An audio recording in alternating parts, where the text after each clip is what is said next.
Welcome everyone to the Tuesday edition of the RotoWire NFL podcast brought to you by Underdog. We're talking our week two waivers. Guys that you might want to target. I think a lackluster list, Jake, but we're going to get you set even on deeper formats as well too. A lot in store here, players to target. Stick around.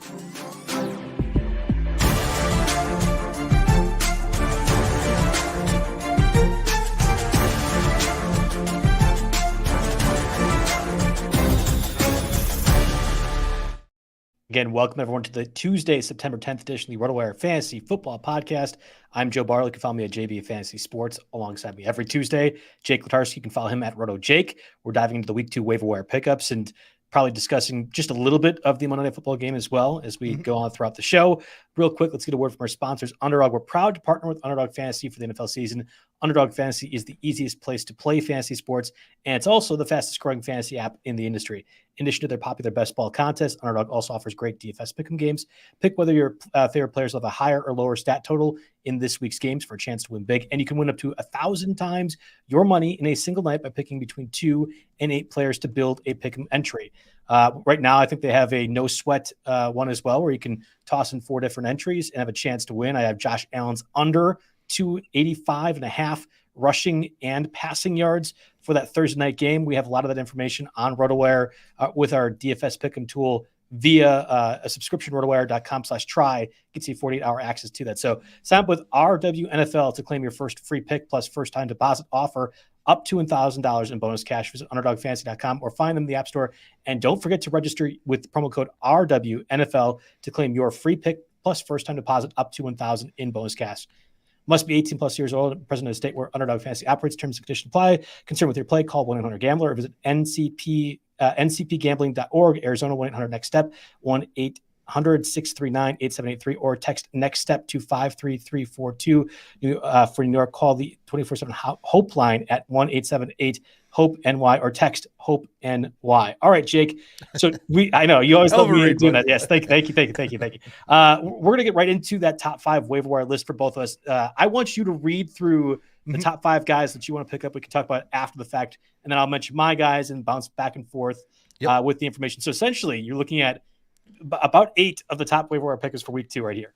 Yeah, exactly here. So number 1, consensus, Isaiah Likely, right? You mentioned it wasn't the most exciting week overall, but with the other tight end carnage, Ferguson, Njoku getting injured, those kinds of things, Isaiah Likely is a factor, and we'll talk a little bit more about him when we get to that section here.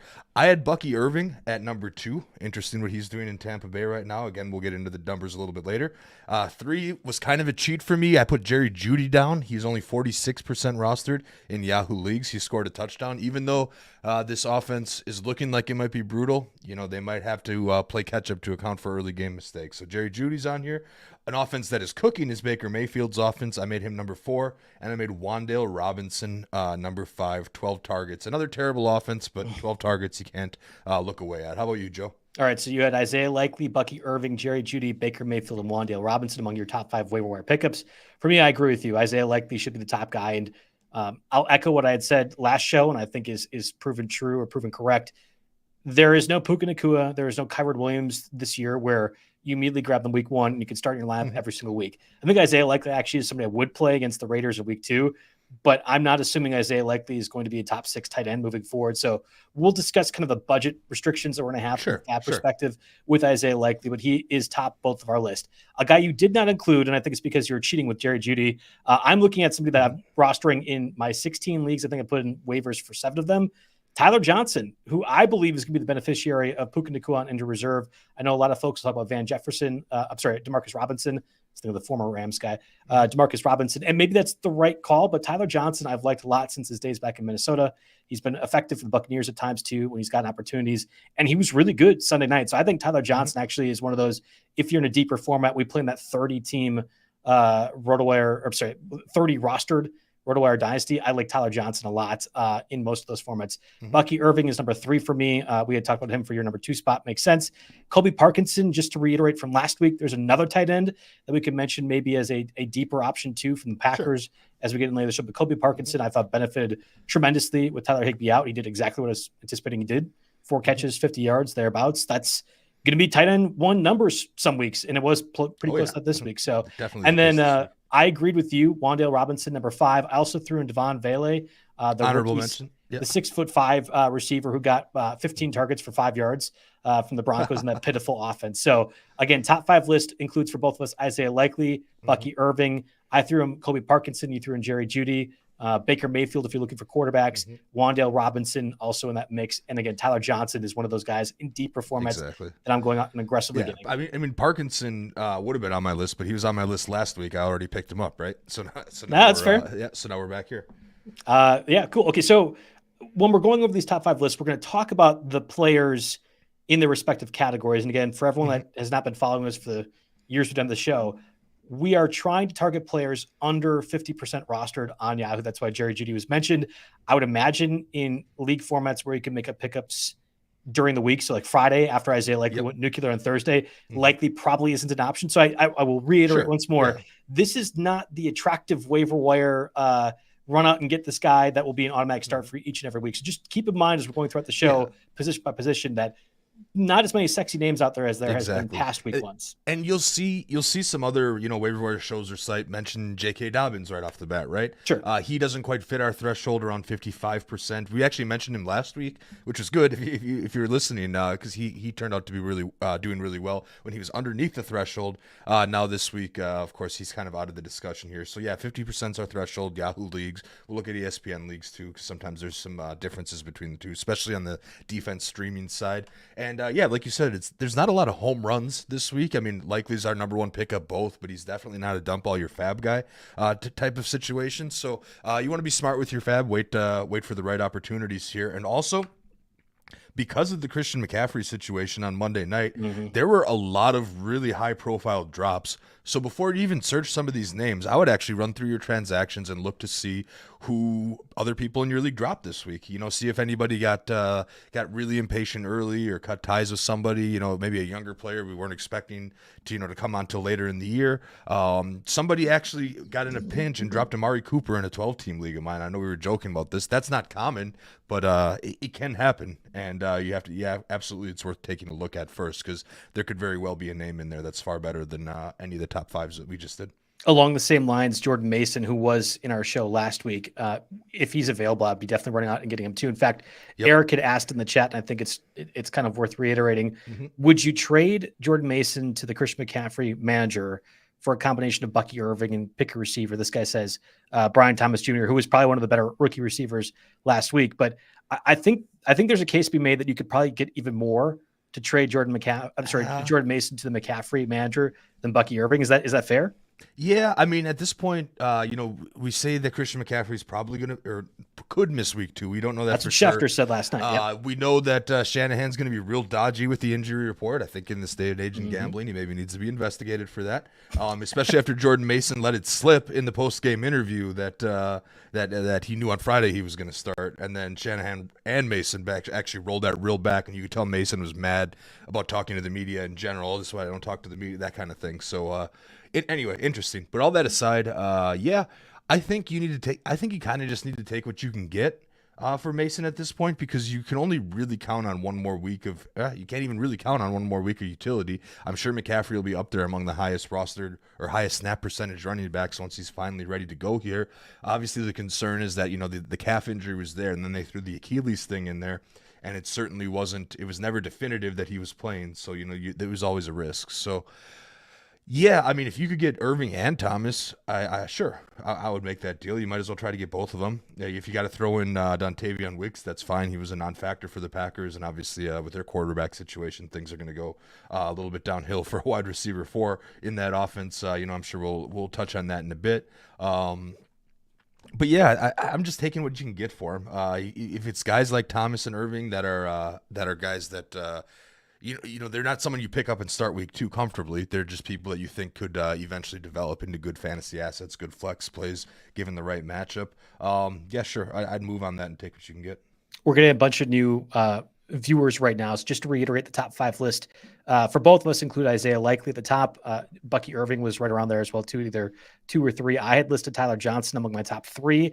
If you are in deeper formats, a guy that I think fills in notably for Puka Nacua, who's on injured reserve for the Rams. You had listed Jerry Jeudy for the very shallow 6-team leagues that are out there. I'm kidding. 46% rostered on Yahoo. 46. Yeah, no, that's fine. Baker Mayfield probably is the top leader at quarterback if you are streaming quarterback. And then Wan'Dale Robinson, Devon Vele for the Broncos. Those are sort of the last throw-ins among the waiver wire pickups for both of us out there as well. So let's get to the quarterback position. You had mentioned Baker Mayfield against the Lions this week.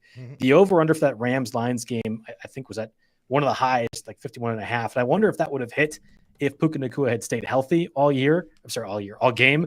Of course, got injured right away. The pass rush, Aiden Hutchinson, was insane. The entire offensive line for the Rams got injured. There's a lot of things that went wrong, but for as rebuilt and oft discussed as that secondary was for the Lions, they got picked apart a little bit. Was that more of Matthew Stafford, or do you think Baker Mayfield, who went nuclear last week, could do it again? I think a lot of that's Cooper Kupp, right? I mean, Cooper Kupp had 21 targets in that game, right? So we know he's getting fed the ball, and he's just too skilled to not give him that type of volume, especially moving forward here. And if we talk about a talented receiver being able to beat a defense, guess what? The Bucs have plenty of those. You got your veteran future Hall of Famer Mike Evans. Chris Godwin looks like slot Godwin is going to be back in for a monster year. If we want to overreact to week 1, McMillan was getting open plenty of times here. This offense has weapons, and I had talked about it all the way back to our over/under best bets show. I was talked about the Bucs, being over and being high on this offense, and so far, it's looking pretty good. Let's see here. So Baker Mayfield is only 35% rostered in Yahoo leagues as of right now. I'm looking at this. So he's pretty widely available. I think if you lost Jordan Love for the foreseeable future, you go ahead and grab Baker Mayfield right now. He'll be fine this week. Denver week 3. Philly week 4, at Atlanta week 5. So, I mean, I don't know. Philly's maybe the best defense you see in there, but, it's not like it's a murderer's row of matchups here. And I think this offense can and will continue to cook. So, Baker Mayfield, he made my top 5, and he is the best, non-2 quarterback league streamer this week, I would say. Would you play Baker over Tua against the Bills on Thursday? Yes, if I had that option, I think I would. Okay, and then Herbert against the Panthers or Baker? Definitely Herbert. Okay, I'm just looking through the list. You're playing Jaden Daniels everywhere. Aaron Rodgers against the Titans or Baker? I don't know. Aaron Rodgers didn't look super good last night. I think I'm playing Baker. I mean, that's kind of like a very, very easy. Yeah, I think that was kind of determined ahead of time based on roster percentages, pre-draft rankings. Baker was pretty much ahead of Aaron Rodgers, I think, in most places, right? No, I mean, it's close. Either way, here's I think one of the more interesting ones. Do you play Joe Burrow? I know you have 55 shares of Joe Burrow, or do you play Baker Mayfield? Freaking Joe Burrow. I told you, Jake, I warned you. I was looking out for you. I love you. We've done the show a million years now. I was looking out for you saying, do not go after Joe Burrow. And you were all invested. I don't want to, I have so much Joe Burrow. I'm not going to overreact to week 1. I think Joe Burrow, hasn't he, I saw some tweet or some stat. They have been very bad. They have been bad in week 1 for like the last bunch of weeks in a row. And I don't know what it is. And hopefully they get T. Higgins back and can get back to cooking a little bit. So I'm not so worried about that yet. But I think from what I saw week 1, I think I could easily see playing Baker instead. I was gonna say you don't have to be wrong about Joe Burrow to say I will play Baker Mayfield this week over Joe. I think that one's a totally fine assessment. And if you can do that, into defense mode there for a second. Roster wise, if you could pull it off, I think that's absolutely the right call. So Baker is among the top quarterbacks. I think if you're missing Jordan Love or if you have a Joe Burrow, I have like the Brock Purdy, Kirk Cousins combo. I think I would pick up Baker Mayfield to start in that scenario too. If Cousins look bad, yeah, he did not look good. And Purdy was against pretty good defense, but he's fine. What was that? Almost every quarterback threw under 200 yards, or at least most of them did. It averaged about 200 yards. All quarterbacks, it seemed like, were really missing the preseason game. So we'll have to see as that progresses. But Baker Mayfield, I think, absolutely warrants discussion. Was, again, a top 5 pickup for us. It was really Josh Allen and Baker Mayfield as your 30-point scorers this week, and that was it. And Jaden Daniels got close, and Lamar got close with the rushing. But passing-wise, really nobody did it very good this week. And then if you are in a 2 QB league, we have the Malik Willis, Sean Clifford conundrum. Yep. I was telling the office here that I was feeling great, even though the Packers were going to lose that Eagles game. up until the third last play of the game. And then I dreaded all of my Saturday and even a little bit of Sunday until we officially got word that Jordan Love will miss, it seems like, at least 1 week, if not more. Yeah, exactly. I would say 3 weeks because I wouldn't mess around with it. Who's not the second highest paid quarterback? Yes, in the thank league you, Dak. here. Yes, Dak got that. So yeah, he gets that pressure off him, so to speak. But yeah, I thought it. I didn't say it out loud to jinx it, but I was like, man, they're gonna lose. Whatever. They flew to Brazil. I'm just glad they're not going to leave this game with any major injuries. And of course, right at the very end, it was going through my head. I don't know, something about even just thinking it jinxed it. Well, it's because they were playing on an ice skating rink. I mean, that was one of the worst conditions of fields I've seen in a long time. So they're playing on a field designed for 120-pound people to scamper around on, not 300-pound athletes making deep cuts on. But anyway, I digress on that. I doubt that the Packers will ever voluntarily make that kind of a trip again, and hopefully have some pull to lobby against that. Anyway, we go to the situation where it's Malik Willis or Sean Clifford for the Packers here. Sean Clifford played the entire preseason, and then obviously Green Bay brass did not like what they saw and traded to bring in Malik Willis here. So Malik Willis, for all intents and purposes, should get the start. Allegedly maybe a little bit of a dual threat quarterback. We haven't seen a ton of Malik Willis yet. I don't really know what to expect from him. He's got the Colts this week. They're at home. Should be good weather. He's got weapons in that offense. The run game did get established after a while against the Eagles. I mean, they'll probably have to be more one-dimensional now. Given that, I think LaFleur can draw something up, and they can maybe find the end zone a couple of times. Maybe a little bit like early Jordan Love last year before things clicked. But that's the best case scenario is a 2-quarterback league. There's no redraft thing where I have any interest in Malik Willis. Malik Willis has been on the roster now for 20 days. That since the trade happened, 20 days, likely not enough time to learn the full playbook. That was one of the criticisms of him entering the draft, is that he wasn't like that quick with that stuff. So I'd be very surprised if he somehow did. I would assume the playbook will be shortened. I assume it'll be a lot of handoffs to Josh Jacobs and Emmanuel Wilson, maybe if Marshawn Lloyd is healthy. I don't think it's going to be, Malik Willis, who is a very good athlete, let's just do more read options. I don't think that's going to be the adjustment. I think it's going to be, let's just play it safe. Let's try to win this game 17-10, as opposed to maybe 30-24 if Anthony Richardson go crazy. Exactly. So I agree. I'm not overreacting to trying to jump out and get Malik Willis, even if you are saying he's going to start, let's just say 3 weeks. I don't think that's a fair assessment for him from a fantasy perspective. The other one, and you don't have this listed, I want to just, it's worth mentioning, Jake. Sure. Jameis Winston in a 2 QB league. We had news that seemed pretty, I don't want to discuss more of the news itself from Deshaun Watson. Another legal matter pops up. Obviously played horrendous against the Cowboys. The tinfoil hat in me person is interested in how that story ended up coming up directly after a bad performance. But either way, you have a high-paid backup in Jameis Winston, who's produced at the NFL level. Flacco produced at the NFL level last year. Are you, like, let's just say Scott Fishbowl, and you have an extra roster spot. You know how much the quarterbacks matter in that one. You're picking up like Tyson Bagent multiple weeks in that format last year. Do you get Jameis Winston a little bit early? Sure. Yeah. I mean, I guess why not? I mean, Deshaun Watson looks so bad. But I mean, if we're going to play this game here and talk about a high-paid quarterback that could maybe eventually see himself benched, like, why don't you go get Drew Lock, right, from the Giants?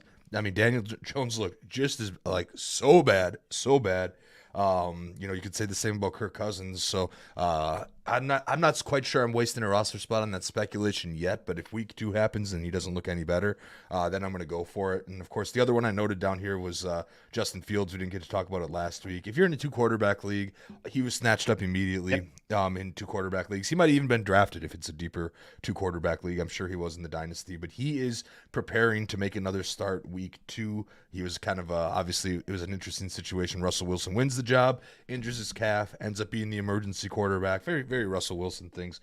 But yeah, so Fields ended up playing, didn't do anything of note, kind of game managed his way to a victory that they kicked 6 field goals in, and that was that. So yeah, Fields, Willis, and then if you want to go real deep for 2-quarterback leagues, I guess, Jameis Winston, Drew Lock, and who the heck is Kirk Cousins backup? Michael Penix, but I think in most of those formats, it's a dynasty league anyway or something like that. And Penix was rostered. So I Winston is the far more interesting fantasy option over Drew Lock.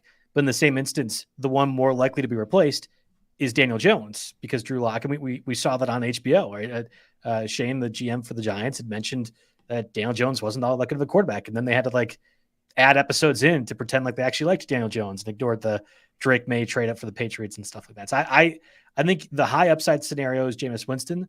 I think it's very intriguing if you have roster spots to do so, to pick him up with the speculative idea that maybe you could get him against the Jaguars this week. If Deshaun Watson does not look good in that matchup or looks as equally bad as he did week one, I think Winston's going to be out there sooner rather than later. I actually do feel pretty confident making that sort of call right here. I mean, normally it would be such an unpopular move because of how much he's been paid, but actually in this case, it would be a popular move because there might be an out. Everybody knows Deshaun Watson's history here. So yeah, there might be an out with that. I wish there was more attractive things to say about the running back position, but at least for week one waivers, it's kind of a little bit meek, I think is the right word. But let's get a word from our sponsors here real quick. Fanduel, NFL kickoff is here, and Fanduel is giving away a special new user offer to RotoWire fans. Sign up and bet $5 on any Fanduel market and receive $200 in bonus bets, plus 3 weeks of NFL Sunday Ticket. Visit sportsbook.com, FanDuel.com, or download FanDuel Sportsbook in the App Store today to claim the offer. And then real quick, let's get a word from the sponsors, Blue Wire.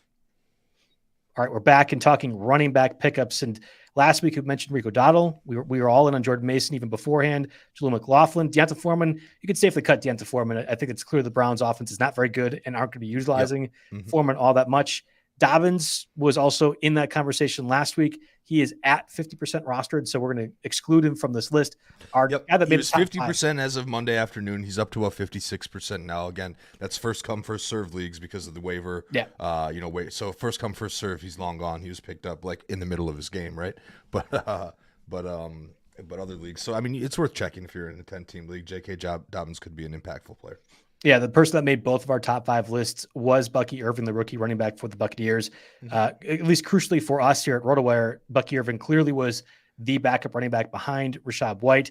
We had Sean Tucker right around that mark. Tucker only got like 4 or 5 snaps overall. Yeah, so Bucky Irving, clear starter or clear backup to the starter Rachaad White. Yeah, so if you were drafting Bucky Irving or even picking him up now, again, you're not picking him up as a I'm going to start him week 2 confidently, right? That's just not the reality of the situation. You're hoping for, it's like an advanced handcuff to a situation where like he'll probably get 5 or 6 points a week working behind White. Obviously, if anything else happens, but he could thrust into a bigger role here. But the thing is like you definitely weren't expecting him to be used this much early, and that's a great sign as a rookie. Now, if you compare the snaps, Rachaad White got about 2/3 of the snaps. Bucky Irving only got 1/3.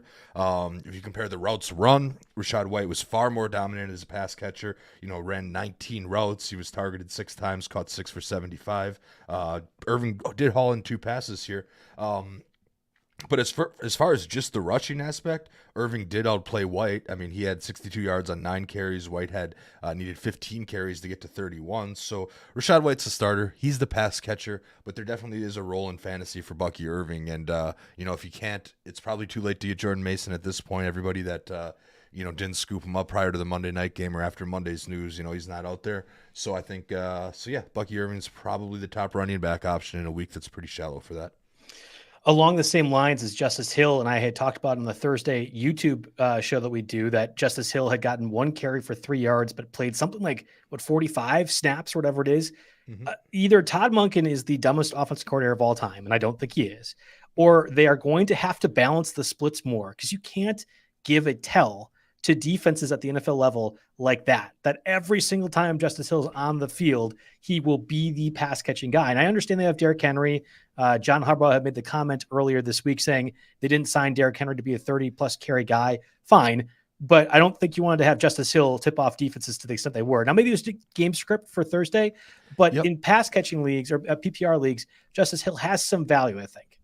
Yeah, and I think some of that was just how the defense played it. That Hill was the open option on the flat. I mean, I think they double up covered Mark Andrews on like 90% of the routes that he ran. They were clearly paying attention to Mark Andrews, which of course could lend something to the Isaiah Likely conversation here. But Hill's pretty much a pure PPR guy. He was on the field for 51.4% of snaps, which is significant. He ran 19 routes, and he was targeted 8 times, caught 6 of them for 52 yards. So that's important. I don't think they're going to play from behind against the Raiders in week 2. So you could see that conceivably go down a little bit. But again, if we're talking these 5 to 10 point guys because of their because of their circumstances here. Hill definitely gets in the conversation. And for example, like Stake League, where I have Pacheco, but I have Nick Chubb I'm waiting on, and then I've got Corum, Trey Benson, Tyler Algier. I have to start an RB2 at one point or another here. I would feel more comfortable picking up Justice Hill and starting him, taking my 5-6 points than hoping for 3 points out of those other guys. So that's something there. All right, so let me give you another name then. Knowing that Malik Willis has only been on the team for 20 days, knowing we expect Josh Jacobs to get a ton of workload, and there's no clear listing for Marshawn Lloyd as of yet, in your scenario or in others, is Emmanuel Wilson worth a pickup and possible really, really spot start for week 2? Yeah, it would be a really, really spot start, and I would go Hill over him, if given the option. Okay. I know James Conner kind of. I think I'm just going to trot out Tyler Algier again before messing around and taking Wilson, because I feel like Algier has a little more handcuff value, I guess, if you want to say that. I don't know. It's a tough call, but I'm not quite there yet. Okay, I might go with Emmanuel Wilson. Now, Stake League is half-point PPR, so there's the difference. And if in the unlikely event the Ravens are struggling or the Raiders' rushing attack is actually able to move the ball and therefore they're able to slow the pace down and Justice Hill has to be out there more often, fine. But I think Emmanuel Wilson is kind of due for like another 40 yards on, let's just say, 7 or 8 carries, and that's 4 points in Stake League. It's not great, but I don't know if Trey Benson or Blake Corum or even Tyler Algier get that. So it's something to consider. And again, deeper formats, Emmanuel Wilson is out there. Otherwise, it's pretty bleak at running back. I threw in Tank Bigsby. Oh, yes. Yeah, let's mention him real quick. He's only 5% rostered. He actually split carries dead even with Travis Etienne. And also Travis Etienne did get the touchdown, and Etienne would have had a second touchdown, but he fumbled out of the end zone for a touchback. So it could have looked like a much better day for Etienne. Unfortunately, I guess he's still not out of that. You fumbled, you get benched for a while situation. So, that could have been part of it. Bigsby was actually more effective on a per carry basis. Only 34% of the snaps. And I don't know. Next week they're at Cleveland. The Dallas running backs look fine against Cleveland. So I guess there's a matchups there, but Bigsby falls right into this Hill, Irving, even Emmanuel Wilson, if you will, category as somebody that is got an unexpected timeshare, and just the carry volume is significant, even if he's only on the field for a third of the snaps. Bigsby was awful last season, and he was widely touted as a clear backup to Etienne, and he was so bad that they could not play him out there. It is telling that after that Etienne fumble, Bigsby got more playing time. I think that's a real trust. Well, it wasn't all after. I mean, Bigsby got a boost after the fumble, but he was still getting rotated in before the fumble. Yeah. So I'm reaffirming what you're saying. Like he is in that scenario. I mentioned Emmanuel Wilson or Justice Hill. Bigsby is the one I'd take over any of those guys right now. Obviously, Bucky Irving is my preferred choice. He can do everything that Rachaad White does, and if Rachaad White gets hurt, I don't think they really put in anybody else. Maybe Sean Tucker factors somewhat, but Bigsby's probably the next back to roster. This is incredibly deep formats that I think you're considering any one of these guys, and that applies to both Alexander Madison and Miles Sanders too. Yeah, I threw those guys on here. Madison was had an okay Raiders debut from a pass catching perspective, so really it's only PPR for him. And I threw Miles Sanders on there because he definitely got into the mix with Chuba Hubbard. Remember, Jonathan Brooks, the rookie, is on IR, so those are guys. If you're getting a little bit more desperate, some names that might be out there. All right, let's get to the receivers, but first, a word from our sponsors, Verse. Why wait all season to win in fantasy? With Verse Fantasy, you can cash in every week. Download the Verse app, sync your fantasy league, and start wagering and winning today. Verse Fantasy is the new and fun way to play fantasy. There's no need to draft a new team or bring a new league to a new platform. Simply sync your current league from ESPN, Sleeper, or Yahoo into the Verse Fantasy app and instantly get money lines and spreads for your league's matchup that week. Play fantasy for fun. Well, it's always cool, but playing for real money is the future. Play for real money on your own underdog lines and place contest entries between primetime games to bet on your own comeback. Verse will even show your odds for winning the title or being the worst team in your league. That's every player's nightmare. Enter the arena this season with Verse Fantasy and use promo code ROTO. That's ROTO to get a 100 deposit match up to $50 when you sign up today. All right, receiver. The chat's been mentioning a lot, so I'm going to start with that first. Jake, that Charles, and I think rightfully, we might have slipped this one by. Allen Lazard might be near the top of the waiver wire list for receivers. It's near and dear to our Packer heart, but I thought there was some chemistry between Rodgers and Allen Lazard, which was really great to see, despite a dismal performance overall from the Jets offense. Mm-hmm. Yeah, I mean, 9 targets is no joke. 9 targets and 2 touchdowns is serious.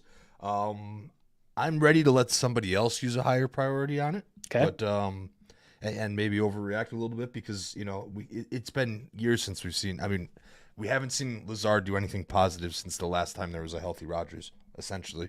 And even with the Packers, there were a lot of games as a he's a great blocker. He's a great player. He's a great real life player, just not as good of a fantasy player. I'd be pretty surprised if this caught up, and especially now that it's on film, so teams have to actually account for him a little bit.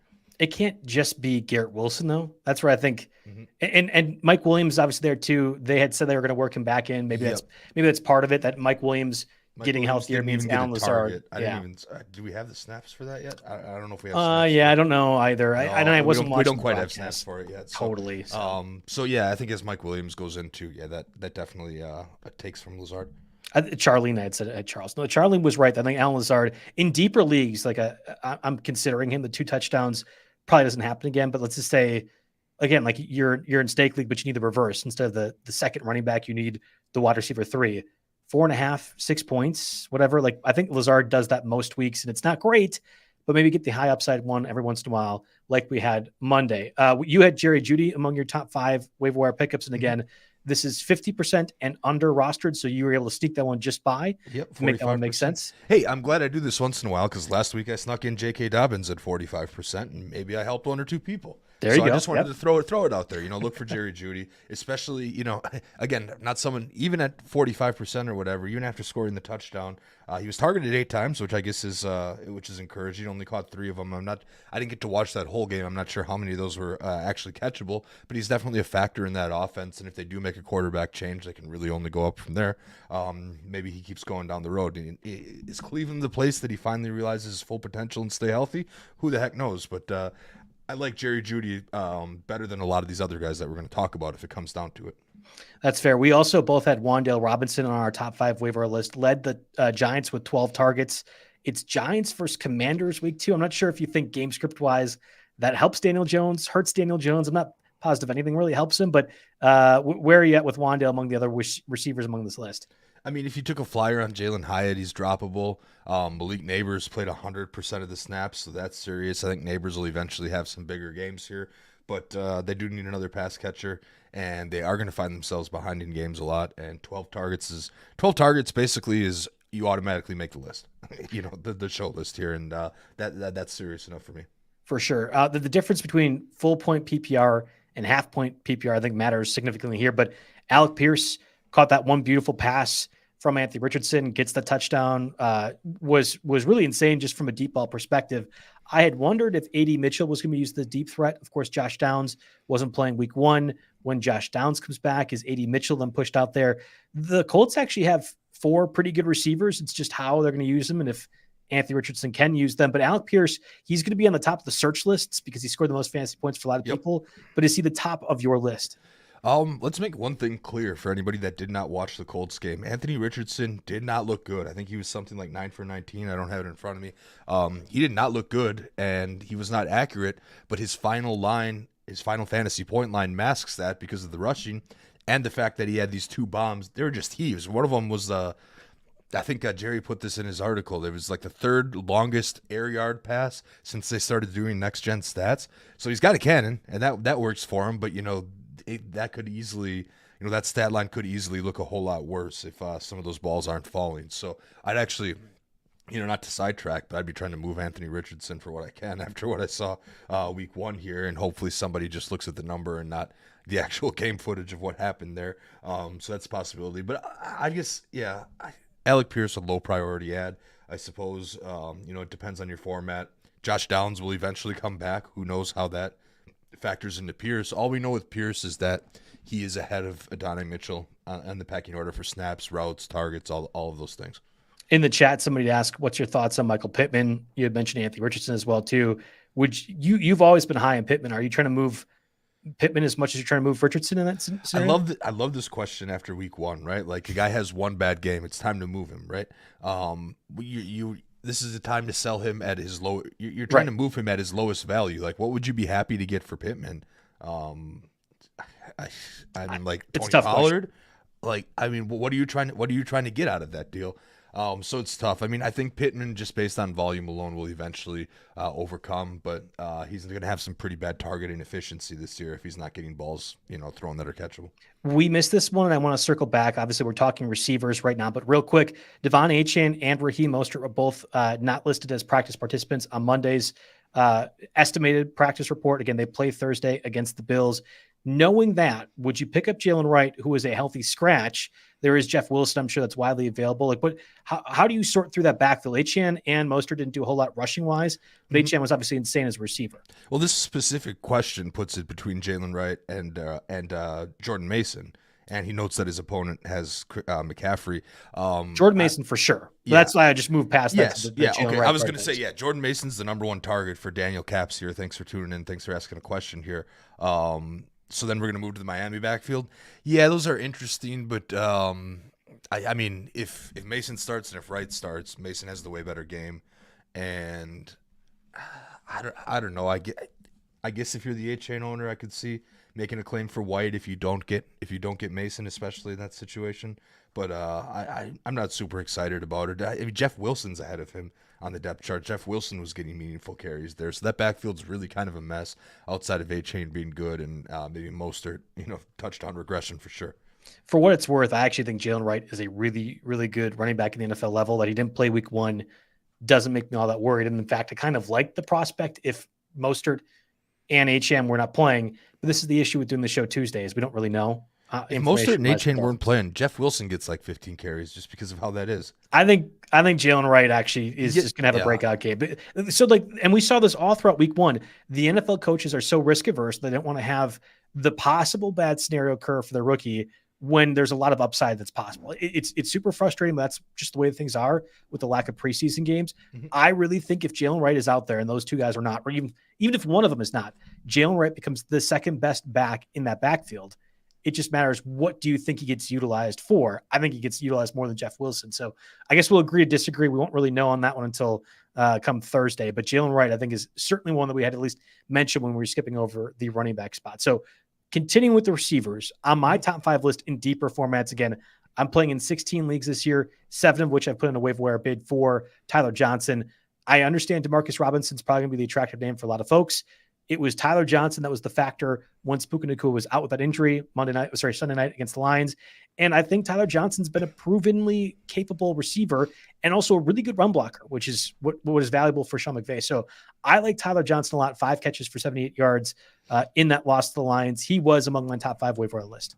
Yeah, absolutely. I agree with you. I mean, he got 2/3 of the snaps the other night. I think the Rams, ran a good amount of just 3 wide receiver sets, only 1 tight end. This is just kind of a plug for Jerry's article. He does the personnel every time. So the Rams ran 11 personnel, 100% of plays. They didn't have any 2 tight end sets really game planned in here. So that was and that was even with Puka Nacua getting hurt. So these receivers are going to see the field a lot. Both Demarcus Robinson and Tyler Johnson were each targeted 7 times. Johnson was the more effective one, 5 for 79. After watching what happened here in week one, teams are going to double, triple cover Cooper Kupp because they know the ball's going to him no matter what. It might not matter, but there will be somebody open, and I think Johnson has an absolutely great chance of being that guy. Greg Dortch was kind of in the Wan'Dale Robinson spot of things where he got a bunch of targets. Yep. McBride had 9, didn't have a really good fantasy day. Marvin Harrison, of course, was missed on that wide open touchdown. Michael Wilson did score a touchdown for Kyler Murray in that Bills loss. I think we had heard rumblings about Greg Dortch. I think he had made our show mention last week too. Mm-hmm. I didn't go out and get him anywhere. I didn't play him if I would have, but now, at least in deeper formats, like let's just say the NFFC, for example, we probably should be looking out for our teams. Dortch might be the guy this year where we decide, okay, is this player above or below the Greg Dortch line? Because he'll be floating around there in waivers, and somebody will pick him up for a week, and then they'll drop him, and that'll be like our threshold, right? Because clearly it looks like the target volume's there. I mean, listen, Marvin Harrison and Michael Wilson both had a much higher snap share, but they both ended the game with just 1 catch apiece, and Dortch had 8 targets. So that definitely seems to be a worthwhile pickup there. Again, and then for that fringe line, We mentioned again in deeper formats, Devon Vele, that 7th round rookie for the Broncos, was a lot of preseason hype. I think Sean Payton is a dunce. And he is kind of in that John Gruden Raiders second contract era where he can just do whatever he wants. Does not matter. Even if the offense looks poorly, Sean Payton's so insulated. So I think this Devon Vele, who got 8 catches for 35 yards, that's just going to happen more. I think Bo Nix throwing behind or at the line of scrimmage will happen all the time as well too. And this experiment will look awful at the end of the season. But right now, fantasy-wise in full point PPR, Devon Vele is someone worth monitoring. Mm-hmm. Yeah, sure. I'll give you that. And then otherwise, Quentin Johnson, you have down on the list. I watched, because I hate myself, I watched that entire Chargers-Raiders game. Quentin Johnson nearly led the team in receiving yards. It was Lab McConkey with his very last reception that pushed them over. Let's not overreact. It was 2 schemed first look plays to Quentin Johnson and a 16-yard crosser that the defense is playing 3rd and 18 on. Yep. I'm not overreacting to this. And right in the middle of that fight that was that broke out towards the end there too.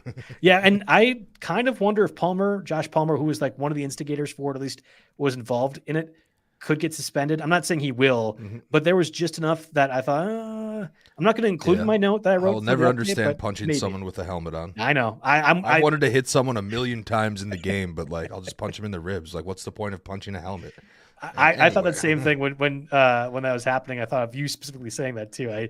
It's so funny. Yeah, I agree with you. I do not understand the process for it.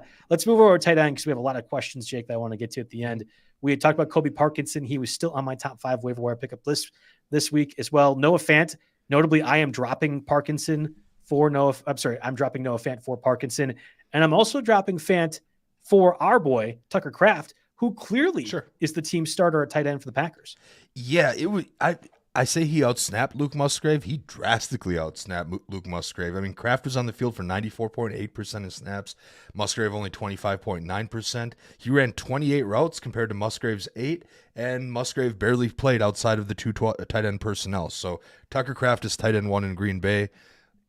You know, maybe we got to lower expectations with Malik Willis there for a while here. But you know, if you're looking to fill that tight end void, he's got as good a chance as any to come away, you know, with some red zone looks, or maybe the defense slips up once in a while. The defense certainly slipped up and left Luke Musgrave wide open a bunch of times last year. You know, you get lucky with one of those. Maybe Tucker Kraft doesn't fall down. That'd be different. Yeah, exactly. So he's one to look for.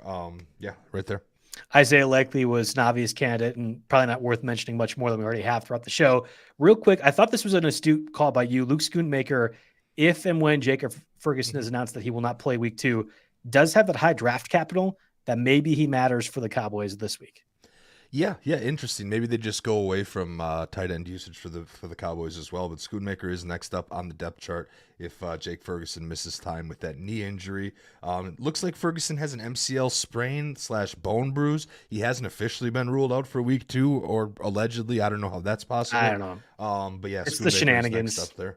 It's the injury shenanigans, it feels like. And I do want to quick touch on Likely one more time, just because 28% rostered. He is going to be the number 1 pickup overall here. But just, you know, a couple words of caution if you're looking for someone to tell you that. So granted, the stat line, 9 for 12, 111 yards, a touchdown. Could have had a second touchdown if he was wearing white cleats. So that'll be a topic of discussion here. He was just heavily targeted. The Ravens ran tons of 12 personnel, 2 tight end sets, and they also decided the Chiefs decided they were going to double cover Mark Andrews on pretty much every single play. So if you need someone to talk you off the ledge there, I think Likely will finish as a top 10 tight end, but just barely. That's fair. Give me the 15-word answer on streaming defenses, because we have a lot of questions I want to save time for. Obviously Bryce Young looked terrible last week, so the number 1 choice is actually your Chargers at Carolina on the road. Just because Bryce Young just didn't look like he had a clue or gotten any better. This one is 53% Yahoo, but only 15% ESPN. The Houston Texans are home against Caleb Williams and the Bears. Make no mistake, Caleb Williams did not look great in his debut either. I don't think they had an offensive touchdown. But so you got that to look forward to here, Texans. And then last week's pick makes another repeat here. The Seahawks, 43% at New England. Basically keep them if you picked them up last week. No real need to make a move here. I mean, Brissett is like the slowest, best running quarterback ever. I don't know how to describe what that's what Gerard Mayo said, right? Yeah, I think to a lesser extent. Okay, that's where my brain picked that up from. Yeah, Gerard Mayo, picked that anyway. But just because they managed to outplay a historically bad Week 1 Bengals team that was all out of sorts, doesn't mean that I think the Patriots are going to be any good this year. Obviously, their over-under win total jumps up to like 4.5 now, but not so much there. So, Chargers, Texans, Seahawks for streaming defenses. All right, we have a ton of questions in the chat. I'm going to tell folks right now we won't be able to get to all of them. Jim Coventry, who I think does a show with myself today and even might do a show tomorrow later this evening, he's excellent with all the starts to sit questions. Please save a lot of that stuff for him. Let's go to a few that I've already got queued up. Trade Bowers, who had a pretty good rookie debut for the Raiders, and Javonte Williams for our boy Josh Jacobs. Yes. I think I want Jacobs in that deal. Best player. I'd asked what his running backs were. He has Jahmyr Gibbs and Brian Robinson, Dobbins, and McLaughlin. I think that is the right call, too. I want Josh Jacobs as well, kind of converting some of those assets down. Then the next one, who I went through with this here. Sorry, fill in the radio here. Would you trade Breece Hall for Amon-Ra St. Brown and Tony Pollard? This is actually a really, really close one. That's a fair deal. I wouldn't blame you for taking either side of that. Personally, it would depend on the rest of my running back room. But who is the best player in the deal? Is it Breece Hall or Amon-Ra? I think it's Breece Hall and not even close. They were drafted right next to each other. Mm-hmm. I mean, yeah, Breece Hall had a better Week 1, I guess, and Amon-Ra has more competition. So I guess, best player in the deal, Breece Hall. This one I was really befuddled with. Should I trade Jalen Waddle for Rashee Rice? No. Yeah, it's just no. See, I was thinking I would go Rice at this point. I'm taking Rice over Jalen Waddle. Kelsey will eventually get more. I guess we don't know that. Maybe Kelsey gets more involved, and Hollywood Brown's coming back. So I don't think Rice will see this as someone who has Rashee Rice, like in one of our dynasty leagues. I'm happy about it, but I don't think that volume will quite be the same on a week-to-week basis here. 2 more questions. So this one has a lot of words, Jake. I'll shorten it down for you. Mm-hmm. Would you drop Antonio Gibson or Rico Dowdle for Bucky Irving or Alexander Madison? I think Antonio Gibson gets dropped, right? I think he does. Yep. For Bucky, I think it's specifically, right? Yeah, either Bucky. Oh, so is he dropping Gibson and Dowdle for Bucky and Madison? Correct. I think you would say these 4 running backs basically rank them. Yeah. And Antonio Gibson, Rico Dowdle, Bucky, and Madison. Yeah. So Gibson's last in that case. Then I don't know. Dowdle, Bucky, Madison, Gibson. Yeah, Madison is in a half-point PPR format, so I do think it's Dowdle and Bucky in some order for those first 2.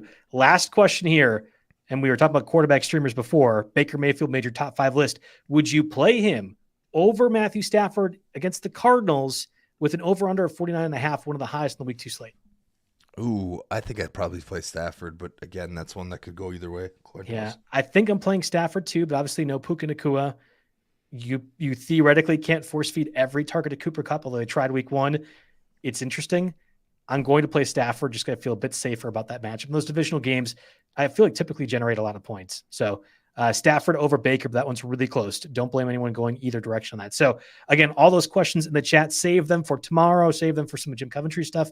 He does a lot throughout the week on the RotoWire YouTube here, rotowire.com/try. 48-hour access to the site, no credit card needed. You can follow Jake. You could ask any of us questions on Twitter, JB Fantasy Sports or @RotoJake. But thank you, everyone, for listening, and we'll be tuning in again next week.